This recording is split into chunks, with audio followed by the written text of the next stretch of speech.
L'industrie de l'hôtellerie en ligne est dominée par des acteurs historiques dont les modèles économiques reposent majoritairement sur l'optimisation d'un canal, le search. Si vous avez déjà réservé un hôtel sur internet, il y a 90% de chances qu'une fois dans votre vie, vous soyez passé par Booking ou Expedia, ou même une entreprise de leur groupe. Eh bien, ces OTA, Online Travel Agencies, ont construit leur domination en captant l'intention transactionnelle des consommateurs via Google Ads, où chaque requête traduit un besoin immédiat et donc une forte probabilité de conversion. Sur ce marché extrêmement concurrentiel, il est donc très rare de réussir à imposer un nouvel acteur. Et pourtant, une entreprise, française en plus, a trouvé la faille. Son nom, Dayuse.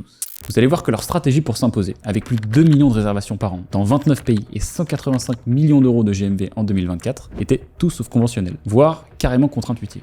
En effet, l'entreprise a su contourner cet océan rouge des intentions de recherche pour vendre une offre positionnée pour une nouvelle clientèle, mal servie par les acteurs traditionnels, la réservation d'hôtels en journée. Le succès fut tel qu'en 2024, un fonds de private equity reconnu a pris une participation majoritaire dans la société. C'est un signal fort quant à la rentabilité de son modèle économique, car contrairement aux fonds de venture capital, ces investisseurs n'aiment pas le risque, et ciblent donc uniquement des entreprises très rentables, ce qui est rarement le cas des startups. Mais ce succès n'est pas juste une affaire de positionnement. Ce qui a vraiment changé la donne, c'est une décision en particulier très audacieuse. Pour réaliser cette prouesse, ils ont fait quelque chose de radicalement différent de leurs concurrents sur un aspect spécifique de leur stratégie d'acquisition de clients en ligne. Et c'est quelque chose d'assez invisible pour un observateur extérieur. Mais pour bien pouvoir le comprendre, il faut d'abord commencer par saisir l'équation économique des acteurs de leur industrie. Dans ce secteur hôtelier, où la demande est majoritairement pull, c'est-à-dire initiée par l'utilisateur via une recherche active, Google Ads est historiquement le canal le plus rentable, car il est très proche de la décision d'achat. Quand un utilisateur tape hôtel Quimper, si vous êtes un hôtel à Quimper, vous êtes prêt à payer assez cher ce clic, car vous êtes quasi sûr que le gars,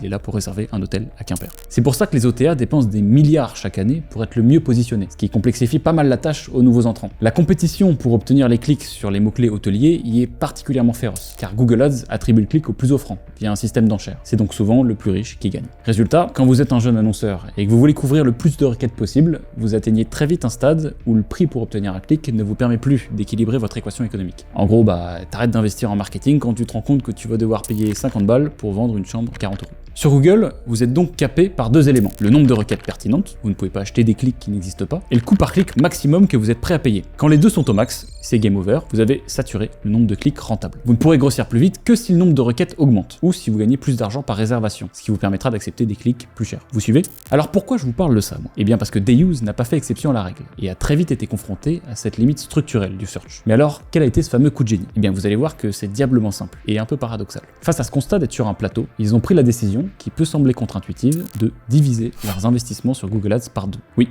vous avez bien entendu. Pour casser ce plafond de verre, ils ont choisi de baisser les budgets. Et là, on ne parle pas de quelques dizaines de milliers d'euros. Mais ce qui est le plus intéressant, c'est ce qu'ils ont fait avec ce budget économisé, car c'est ça qui a vraiment changé la donne. Et je vous fais cette vidéo, car je pense que ce principe peut être utile à tous les annonceurs, du moment qu'ils investissent de l'argent en publicité. J'ai eu la chance d'avoir un accès exclusif au-dessous de leur machine d'acquisition, et on va la décortiquer pièce par pièce. Je m'appelle Théo, je suis CEO de Kodak, l'agence de pub digitale de votre marque préférée, et aujourd'hui, je vais vous raconter l'histoire de croissance de Dayuse.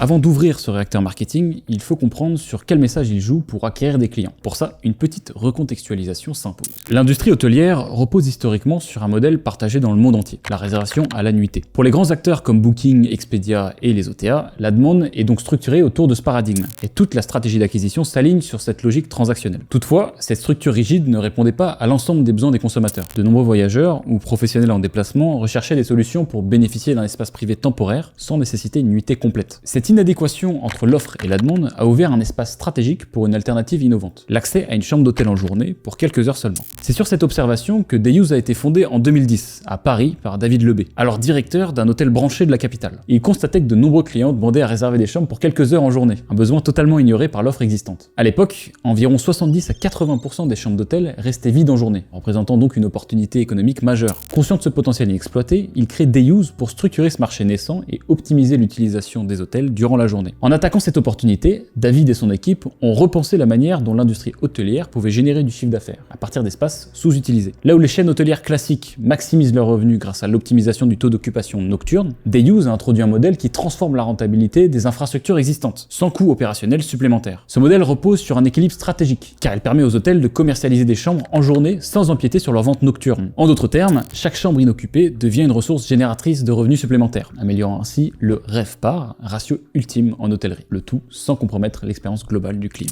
Quand j'ai demandé à Victor et Alice de Dayuse pourquoi cette approche leur a permis d'émerger, ils m'ont donné 3 raisons. La première, c'est que les voyageurs en transit recouraient déjà à des solutions de substitution, comme les lobbies d'hôtels, les espaces de coworking ou les aéroports. Aucune plateforme ne structurait ses usages pour répondre pleinement à cette demande latente. On a 3 catégories principales. Une catégorie qui est le transit, donc c'est à peu près 40% de nos réserves dans le monde entier. C'est le premier cas d'usage aux US. C'est les gens qui sont en voyage. Donc aux États-Unis, typiquement, il y a beaucoup de vols internes. Il y a les red eye fly où en fait t'arrives sur la côte est à 6h du mat. T'as pas vraiment de solution et donc ça c'est beaucoup de nos clients qui réservent de 7h à midi avant de pouvoir check-in à leur hôtel et qui prennent une douche, qui se reposent, etc. Deuxième cas d'usage, c'est loisir. 40%. Donc dans le loisir, on met les couples qui viennent célébrer. On a pas mal de anniversaires de mariage parce que t'as un hôtel 5 étoiles incroyable qui te coûte moins cher la journée. Tu viens passer une journée de ouf avec le spa, le massage, etc. Tout inclus. Donc voilà, loisir, ça peut être aussi ce qu'on appelle un peu de daycation. Donc aller profiter d'une piscine, notamment à l'étranger, pour partir en vacances le temps de quelques heures dans sa ville. Et ensuite, on a la partie plutôt work, donc travail, où là, ça a été pas mal boosté avec le Covid notamment. Le Covid a permis de faire connaître un peu ce cas d'usage-là. Donc là, on a plutôt des gens qui viennent pour télétravailler. Il y a des travaux à côté de chez toi, tu as besoin d'un espace pour faire des réunions et pour bosser, tu vas là-bas. Et on a vraiment cette répartition 40-40-20 avec le travel qui prend de plus en plus de poids. Deuxièmement, l'optimisation du taux d'occupation nocturne atteint rapidement une limite structurelle pour les hôtels. Chaque chambre vacante en journée représente une opportunité financière inexploitée. Et Day-Use a permis de structurer cette valorisation sans cannibaliser l'activité nocturne, doublant ainsi son potentiel de réservation en une seule journée. Un hôtel peut pas dépasser 100% de taux de remplissage en nuitée. Par contre, s'il fait de la journée en plus, il peut avoir un taux de remplissage de plus de 100%, donc de 100. C'est là où ça devient intéressant pour l'hôtel, c'est que tu vas plus loin et surtout, il y a une demande locale, ce qui fait qu'en fait, c'est une demande qui revient. Et enfin, troisièmement, Day-Use ne se limite pas à la mise à disposition de chambres en journée. L'entreprise repositionne les hôtels comme des espaces multifonctionnels adaptés aux besoins contemporains. Lieu de travail temporaire pour les professionnels, espace de bien-être pour les citadins ou point de relais confortable pour les voyageurs en transit. Ok, un hôtel en journée, mais pourquoi faire? Tout notre travail avec la marque et avec les créas, c'est comment on déconstruit ça et comment est-ce qu'on prouve la valeur de l'hôtel en journée. Dans le branding, avant, on avait beaucoup d'images un peu vides, les chambres vides, on voulait projeter les gens dans les chambres vides. Ce qu'on a fait, c'est qu'on est sorti de ça et on a mis des sourires, on a mis des gens qui étaient en train de passer des moments pour pouvoir projeter un maximum les gens dans l'expérience qu'ils vont vivre, plutôt que de leur dire hôtel en journée ça existe, va réserver quoi. En intégrant des prestations haut de gamme, comme l'accès au spa, au restaurant et aux équipements de loisirs, Day-Use renforce son attractivité auprès d'une clientèle variée et légitime une montée en gamme de l'offre hôtelière en journée. Là, vous avez compris comment le positionnement de l'offre a permis d'acquérir les premiers clients. L'étape suivante, c'est de mettre en marche la machine d'acquisition. Sauf que, je vous le disais plus tôt, la bataille de l'hôtellerie, elle se gagne sur Google. Or, c'est pas le marché le moins concurrentiel. Après avoir structuré son modèle économique et prouvé la viabilité du concept, Day-Use devait relever un défi crucial, capter la demande et se positionner face aux géants du secteur aux poches très profondes. Je vous le disais plus tôt, dans l'hôtellerie, le search est roi. Lorsqu'un utilisateur tape par exemple « Hôtel Journée Lyon », il exprime un besoin explicite et immédiat. Ce n'est pas une recherche inspirante ou exploratoire, c'est un comportement transactionnel pur. Et c'est précisément pour cette raison que Google Ads est historiquement le canal le plus rentable en hôtellerie. On y capte une audience déjà prête à réserver, ce qui garantit un taux de conversion élevé. Les OTA l'ont compris très tôt et dépensent des milliards chaque année pour saturer les enchères sur ces requêtes ultra compétitives. Day-Use devait donc se battre sur ce terrain avec des moyens bien inférieurs à ceux des géants du secteur. Pour ça, ils ont adopté une approche méthodique qui combinait SEO et paid search, avec une structuration chirurgicale du compte pour éviter la dispersion budgétaire. Historiquement, on était organisé par ville, c'est-à-dire qu'en gros, t'avais une campagne par ville, et donc du coup, t'avais une campagne générique pays. T'as en gros 10-20 comptes avec chacun 40-50 campagnes, ce qui est hyper compliqué parce qu'en fait, le premier virage qui a été compliqué à prendre avec ce genre de structure-là, c'est le virage du smart bidding et de l'automatisation parce que chaque campagne est un silo de données. Donc si l'algorithme de bidding peut apprendre quelque chose sur une campagne, il va pas transférer ce qu'il a appris d'une campagne à une autre. Donc la première solution qu'on a fait pour pallier ça rapidement, c'est qu'on a mis en place des stratégies de portefeuille. Donc la stratégie de portefeuille, c'est juste je prends toutes mes campagnes et je dis à l'algorithme toutes ces campagnes peuvent se mélanger. Donc ce que tu apprends dans une, applique-le aussi dans l'autre parce qu'en fait le use case, la pattern d'achat des use, en fait que tu sois à Chicago ou à New York, il y a beaucoup de choses communes. Et là, on est en train de complètement refondre le compte pour justement avoir cette notion cœur de cible affinitaire parce que là, toutes les requêtes étaient mélangées dans toutes les campagnes. C'est-à-dire sur la campagne New York, tu pouvais avoir des recherches très très vagues, même hôtel, et c'était mélangé avec hôtel à la journée, qui a beaucoup plus de valeur d'un point de vue conversion. Attends, tu disais vous avez 40 comptes pub du coup? On a 10-20 comptes publicitaires, un par pays, et on a dans chacun de ces comptes quasiment toutes les villes principales du pays. Donc en gros, on a des centaines et des centaines de campagnes. Ça, c'est quelque chose que vous avez conservé même dans la nouvelle structure? Non, maintenant on a 3 campagnes, une campagne cœur de cible, une campagne affinitaire et des campagnes DSA et Perfmax éventuellement pour aller couvrir en plus, mais on est passé de 20, 25, 30 campagnes à 3. Mais 3, 4. Toujours le même nombre de comptes, du coup, un compte par pays. Ouais, toujours. Okay. L'équipe Growth a structuré ses campagnes selon une approche ultra localisée. Plutôt que de gérer un compte pub global, chaque ville a fait l'objet d'une segmentation spécifique, dans l'optique d'adapter les enchères et les budgets en fonction des performances locales. Les métropoles comme Paris et Lyon, où la demande était naturellement plus forte, ont bénéficié d'une allocation budgétaire plus conséquente. Un autre élément clé de la stratégie a été la distinction entre les requêtes de marque et les requêtes génériques. Les OTA investissant massivement sur le mot-clé Day Use, il était impératif de protéger le trafic en enchérissant sur la marque, tout en maintenant une présence compétitive sur les termes plus larges, comme hôtel, journée, Marseille, ou réserver une chambre quelques heures.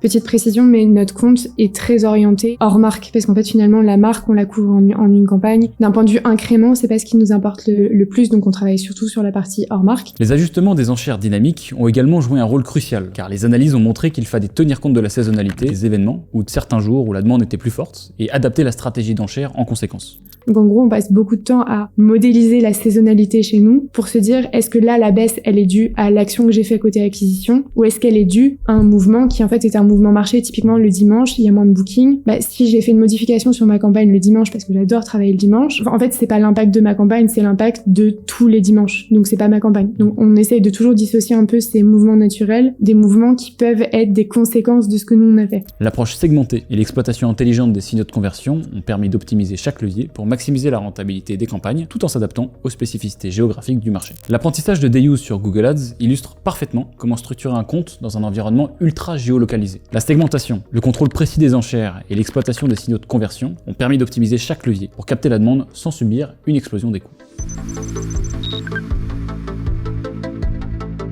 L'optimisation du search en France a permis à Day Use de capter une part significative de la demande locale. Pour continuer sa croissance, il était impératif de s'étendre à l'international. Sauf que l'expansion géographique ne se limite pas à dupliquer un modèle existant sur d'autres marchés. Chaque pays possède ses propres dynamiques en matière de recherche, de concurrence et de comportement de réservation. Day Use a adopté une approche méthodique pour entrer sur de nouveaux marchés. L'équipe a d'abord analysé les volumes de recherche locaux, afin d'identifier les pays où la demande pour des réservations d'hôtels en journée était déjà présente, même si l'offre n'était pas encore structurée. Cette phase d'étude a permis de prioriser les marchés où le potentiel de croissance était le plus élevé.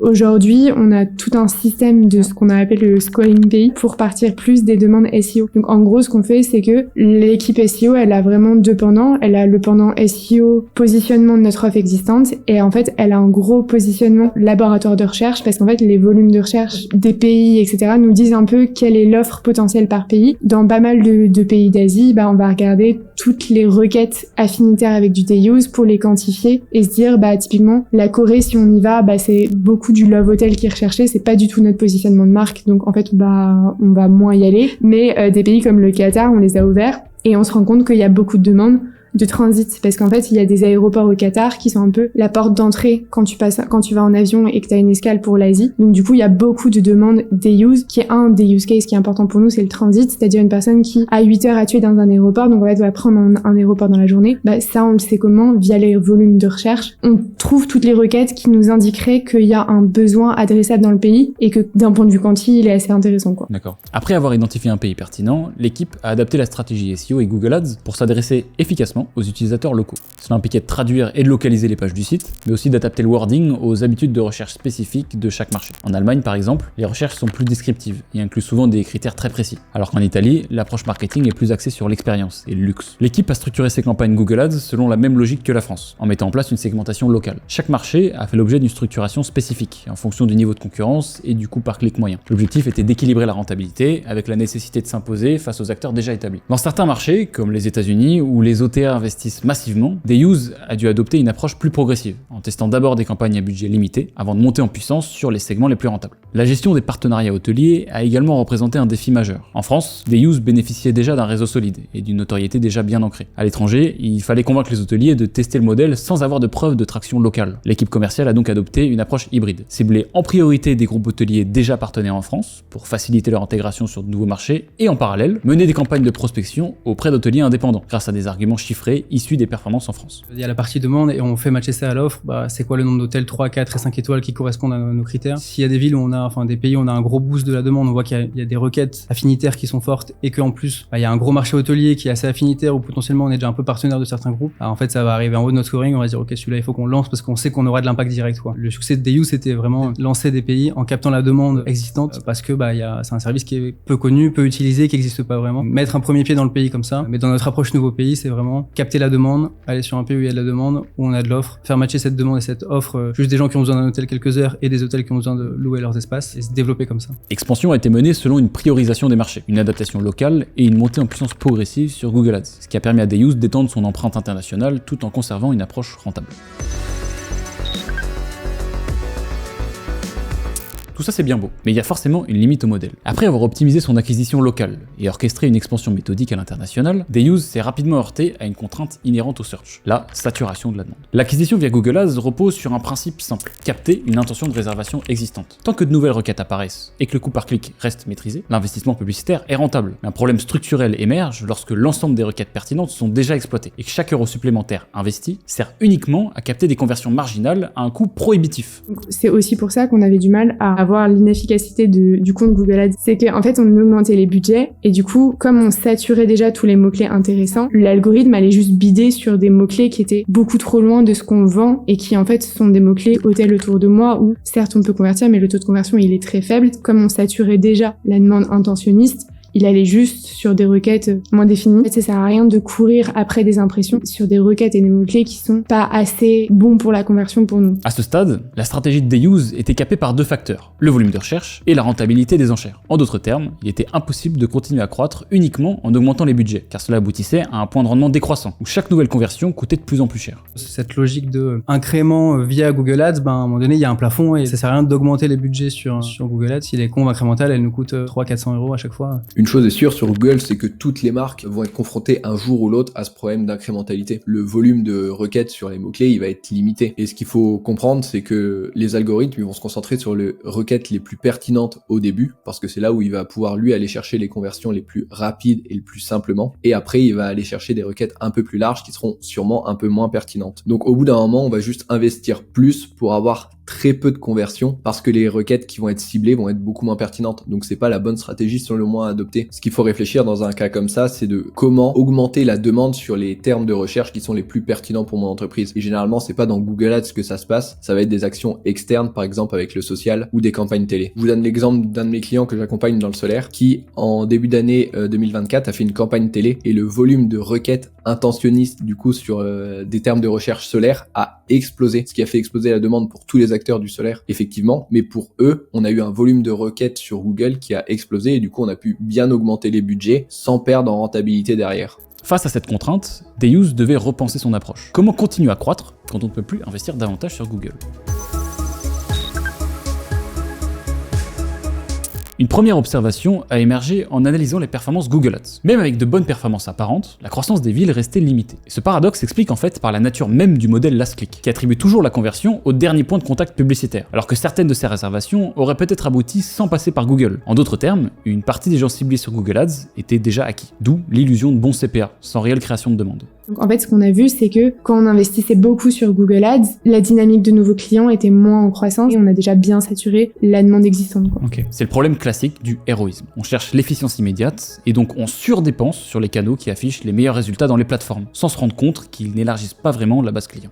En fait, ce cas de Deus est super intéressant parce qu'il permet de mettre en lumière un des problèmes principaux du concept de ROI dans le marketing digital. Ce qui se passe très souvent, c'est que vu qu'on va investir un certain montant, on va être très attaché à ne pas dépenser cet argent dans le vide, donc on va vouloir tout de suite mesurer un ROI. Donc on va vouloir voir combien de conversions on a fait. Le problème, c'est qu'en fait, ce ROI, il va donner l'illusion qu'il y a une causalité directe et parfaite entre l'investissement qui est fait dans les ads et le chiffre d'affaires qui en découle. Alors qu'en fait, c'est pas du tout une causalité parfaite, c'est une causalité certes, mais qui est imparfaite, qui est partielle. C'est-à-dire que pour le calcul de votre ROI, on va prendre par exemple 100 conversions qui sont attribuées à Google Ads. En réalité, sur les 100, il y en a une proportion qui ont eu lieu parce que effectivement les utilisateurs ont été confrontés à une pub. Il y en a une autre partie qui aurait eu lieu quoi qu'il arrive. Donc en fait, ça veut dire que votre ROS, il est pas parfaitement causé par Google. Il y a une proportion des conversions qui aurait eu lieu même sans Google. Cette notion de ROI, c'est un petit peu comme si vous aviez un portier à l'entrée de votre boutique en physique et qu'à la fin du mois, il venait vous voir et il vous disait, écoute, je t'ai fait venir plein de gens dans ta boutique, donc tu me dois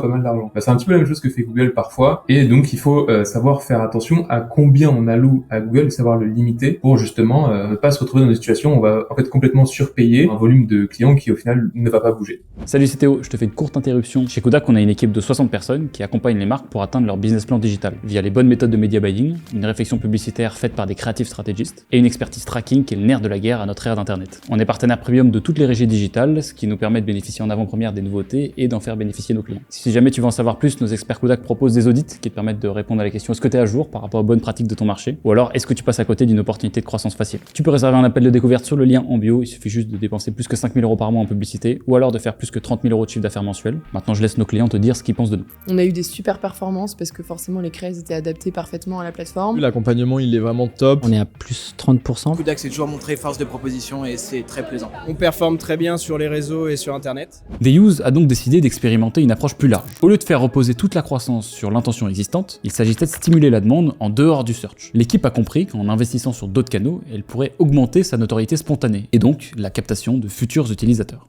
Et là, depuis qu'on a réactivé le social, en fait, on a réinversé les dynamiques de croissance sur les nouveaux clients. Peu à peu, Dayuse a réalloué ses budgets pour structurer un funnel plus complet. Sur Google, on capte la demande existante, mais sur Meta, on suscite l'envie. Cette diversification a non seulement permis de développer la croissance des villes, où le search était déjà saturé, mais aussi de constater la diminution graduelle du coût d'acquisition global, grâce à la création d'un nouveau vivier de clients potentiels. Ils en ont tiré un grand enseignement. Il arrive un moment où il faut s'affranchir de la seule logique héroïste et investir en amont de la conversion mesurable. Et c'est là qu'arrive un point clé de cette vidéo, qui est aussi la raison pour laquelle je voulais vous la faire. Ils ont poussé le bouchon encore plus loin en tentant une expérience assez folle. Diviser par 2 le budget Google. Et à la place, tout mettre dans le social. À partir de ce moment-là, où vous avez fait ce shift dans certaines villes, quelle a été en fait la différence en termes d'acquisition de nouveaux clients? Je veux dire, c'était de quel ordre en fait? Tu disais aussi qu'on a obtenu un meilleur ROI depuis qu'on a activé le social et qu'on a remplacé par du search. Même à ROI similaire, si ça vous avait permis d'avoir un volume supplémentaire, ça aurait été gagnant aussi, j'imagine. Les ordres de grandeur, je les ai pas exactement en tête, mais ça doit être du plus 30, plus 40%. Donc le choix du canal a été bon. Mais pour faire fonctionner le social à plein régime, il a fallu faire quelques ajustements en interne, notamment autour de la créa. Dayuse a redoublé d'efforts sur les réseaux sociaux, et en particulier Meta. Ils ont commencé par s'atteler à un sujet important, découvrir comment parler à des clients qui n'ont pas un besoin immédiat d'hôtel en journée. La solution a été toute trouvée. Avec des formats vidéo courts et immersifs, l'idée est de montrer en quelques secondes qu'on peut réserver un hôtel à la journée pour profiter d'un spa, d'une piscine, ou même pour télétravailler. Ce n'est plus un simple mot-clé, mais une scène de vie qui suscite le désir. Afin de produire ce contenu à grande échelle, l'équipe a mis en place une Content Factory. Et donc ce qu'on a fait, c'est qu'on a mis en place une Content Factory. Donc ce qu'on fait, c'est qu'on organise entre 5 et 10 shoots par mois. On a essayé d'internaliser un peu une agence. On a 4-5 créateurs, un peu dans chaque pays, dans chaque marché, qui correspondent bien à la plateforme de marque, donc qui sont très dans le lifestyle, très dans l'hôtellerie, qui partagent un côté esthétique parce qu'on met en avant des hôtels 3, 4 et 5 étoiles, donc on a besoin d'avoir ce côté assez esthétique. Et du coup, ce qu'on fait, c'est qu'on a ces 3-4 créateurs avec lesquels on tourne et on les envoie dans des hôtels une fois par mois pour aller faire nos contenus. Et donc ce qu'on fait, c'est qu'on leur envoie un brief très très détaillé avec tous les plans qu'ils doivent faire, tous les hooks qu'ils doivent faire, tous les facecam qu'ils doivent faire. On quadrille vraiment la demande, le brief, on les envoie, on organise avec l'hôtel du coup le tournage, et ensuite on récupère l'ensemble de ce contenu-là de manière découpée. C'est-à-dire qu'en fait, eux, ils font pas de montage du tout, ils nous envoient tous les rushs, ils vont nous faire 4 ou 5 hooks, ils vont nous faire les mises en scène dans l'hôtel, les différentes... si on a des trends spécifiques, ils vont nous tourner les trends spécifiques. On récupère tout ce contenu-là de manière très brute, quoi. Et ensuite, on a nos équipes en interne, on a des monteurs qui vont monter les vidéos, et ça nous permet en fait, avec un tournage réalisé, de pouvoir faire 10, 15, 20 créas différentes. On va tester plusieurs hooks différents, on va tester plusieurs mises en scène différentes, on va tester pas mal de choses. Et en fait, ça nous donne le contrôle du contenu. Donc la Social Media Manager coordonne tout, lieu, créateur et récupération des images. Ensuite, une directrice artistique et 2 monteurs élaborent plusieurs versions à partir du même tournage. On va demander un truc en facecam avec un script très précis, mais aussi des plans un peu plus génériques pour qu'on puisse les retravailler en voix off. Donc en fait, si notre script qu'on avait pensé à la base, il marche pas, le ROI de ce tournage est pas nul parce qu'on a aussi des plans où on peut les retravailler en voix off. De toute façon, ça nous crée de la matière pour en faire quelque chose et ça nous permet aussi d'itérer facilement parce qu'on a plein de plans qui sont emboîtables les uns avec les autres. Parfois, le créneau couple fonctionne mieux. Parfois, c'est pause détente détente ou télétravail. L'algorithme de diffusion se charge d'amplifier les créations gagnantes, comme le note Victor. Et après, on va regarder le spend, savoir quelle est la créa qui dépense le plus. On va regarder les CPM. Typiquement, on voit que quand on a des créas qui sont très virales, ça fait drastiquement chuter les CPM. Et après, nous, côté créa, en tout cas, typiquement, on va faire des tests avec des messages qui sont affichés, avec des effets de zoom, avec voilà, pas mal de choses pour voir qu'est-ce qui marche mieux au niveau du hook. Et au-delà de la partie pure créative, aussi quel message marche mieux au niveau du hook. Est-ce que si j'ai un message qui dit est-ce que vous savez que les hôtels en journée existent, versus un message qui dit j'ai testé les hôtels en journée, c'est incroyable, qu'est-ce qui marche le mieux, qu'est-ce qui attire mieux l'attention? La stratégie de Deuse, moi je la trouve très pertinente. Donc, c'est le format qui nous projette en fait directement dans l'utilisation, enfin dans l'expérience. Je pense que c'est la meilleure stratégie, et eux ce qu'ils font super bien, c'est d'avoir beaucoup de profils qui leur permet de traiter beaucoup de problématiques, et la façon dans laquelle ils ont de les briefer pour justement segmenter toutes ces approches, je trouve que c'est très bien réalisé, c'est très adapté à ce dont ils ont besoin, recruter des clients et évangéliser tout ce sujet, toute cette solution qu'ils sont en train de créer. Et en plus ça leur permet beaucoup mieux, je trouve, quand on se met d'un point de vue consommateur, de répondre à toute la partie objection. Le premier truc que je me dirais en effet, c'est un hôtel en pleine journée, mais pourquoi? Et puis j'aurais un tas d'objections, j'en ai pas besoin pour X, Y raison. Eux, on voit qu'ils font ce travail dans leurs accroches de bien venir répondre en fait à toutes ces objections pour être sûr que derrière on puisse convertir des clients, ou du moins les gens se disent finalement pourquoi pas, et si j'essayais. Au total, Deuse produit plus d'1 millier de vidéos par an avec un budget annuel d'environ 50 000 €, ce qui leur permet de couvrir une quarantaine de villes. Le résultat de ces efforts sur Meta est flagrant, un flux constant de nouveaux utilisateurs qui découvrent l'hôtel en journée via ses publicités sociales, et un mix marketing qui ne dépend plus uniquement d'une demande déjà existante. Le tour de force est réussi, preuve en est qu'un ajustement du mix média peut vraiment faire la différence. Faut comprendre que ce sujet de Content Factory, comme ils l'ont traité, c'est un travail monstre en argent et en temps, mais qu'une fois que le système il est bien rodé et qu'il est bien mis en place, c'est là qu'on crée une machine de contenu qui est vraiment, on va dire, efficiente. Parce que eux, il y a quand même des problématiques qu'on retrouve pas chez toutes les marques. Il y a le côté international, toutes les marques ne font pas de l'international, mais ça c'est une galère parce que faut pouvoir contacter des créateurs, les briefer, échanger avec eux, communiquer, etc. Ensuite, ces créateurs, faut qu'ils soit aussi disponible proche d'une expérience Deuse, dans le sens où un créateur qui habite au fin fond de la campagne, c'est tout de suite une logistique, s'il faut le faire déplacer dans une ville, etc. Qu'après, il faut récupérer tous ces rushs, les monter en interne, ça veut dire qu'en interne, il faut être capable, que ce soit en allemand, en anglais, dans une autre langue, en fait, de savoir qu'est-ce que dit la personne sur ce rush. Et en fait, même si aujourd'hui, il y a plein d'outils qui permettent de le faire, c'est quand même un sujet qui est colossal. C'est sûr que le meilleur choix pour eux, c'est de faire de l'UGC, mais faire de l'UGC dans plein de pays, nous, pour l'avoir fait pour pas mal de marques, dont une dans laquelle il fallait parler en 15 langues, c'est colossal en termes de travail et en termes d'organisation. Mais une fois que c'est en place, par contre, c'est là qu'on obtient les meilleurs contenus, et du coup, on ne se restreint pas dans les contenus qu'on produit et la performance qu'ils apportent. Nous, au labo, créer des Content Factory pour des marques, on a pu le faire aussi à plus petite échelle, par exemple sur le marché français. On a pu le faire aussi sur d'autres échelles, mais à une certaine échelle, en fait, nous, on intervient plus dans la mise en place, mais derrière, il faut en effet qu'il y ait une équipe qui puisse le reprendre. À une certaine taille, c'est des choses qui doivent être internalisées. C'est un trop gros enjeu, et c'est ce que Deuse a bien fait, parce que communiquer avec autant de créateurs dans autant de pays, les briefer, monter les trucs, etc. Malheureusement, ça peut pas être fait par une agence ou un freelance qui bosse un jour par semaine pour vous. C'est un travail à temps plein, donc il faut être capable de mettre du temps, de l'argent, et c'est un sujet sur lequel ça demande aussi beaucoup d'organisation et beaucoup de travail en amont avant que ce soit efficient. Pour conclure, Deuse est parti d'une idée simple, louer des chambres d'hôtel quelques heures en journée, pour exploiter un filon laissé vacant par les acteurs historiques. En décidant de réduire ses dépenses sur Google Ads et de réallouer ses budgets vers le social, l'entreprise a fait un pas décisif pour sortir d'une logique purement héroïste. L'équipe a conçu un véritable moteur créatif pour attirer, surprendre et convaincre un public qui n'aurait jamais cherché hôtel en journée de lui-même. Et les leçons à en retenir sont nombreuses. D'abord, le search, aussi efficace soit-il, n'est pas extensible à l'infini. Il ne fait qu'absorber l'intention déjà existante. Pour créer son propre marché, il faut savoir s'affranchir de l'obsession de rentabilité immédiate. Ensuite, la production de contenu sur les réseaux sociaux demande une organisation agile, capable de tester en continu, de décliner les formats et d'adapter chaque vidéo à l'audience ciblée. Enfin, l'exemple de Deuse démontre qu'une telle stratégie peut réellement casser un plafond de verre en acquisition digitale. Et tout cela a permis à cette startup française de devenir leader de l'hôtellerie en journée, un titre bien plus glorieux que celui de champion du CPA Google. C'était Théo, vous pouvez vous abonner pour pas rater les prochaines vidéos, je vous embrasse.